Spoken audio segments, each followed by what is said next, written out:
ఓం నమో భగవతే వాసుదేవాయ. శ్రీ మహావిష్ణువుకి విష్ణు సహస్రనామాలలో వ్యగ్రహ అనే నామం ఒకటి ఉంది. పరమాత్మ తన భక్తులను బాధ పెట్టేవారిని దండించడంలో ఏమాత్రము కూడా ఆలస్యం చేయడు, ఓపిక వహించడు.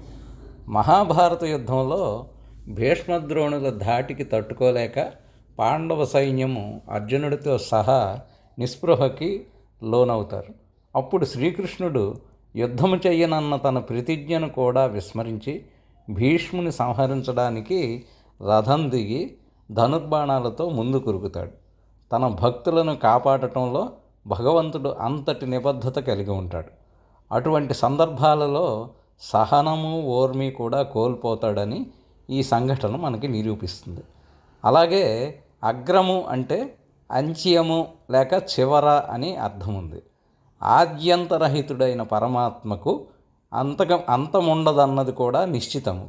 పై రెండు కారణాల వల్ల భగవంతుడు వ్యగ్రుడని స్తుతించబడ్డాడు. స్వస్తి.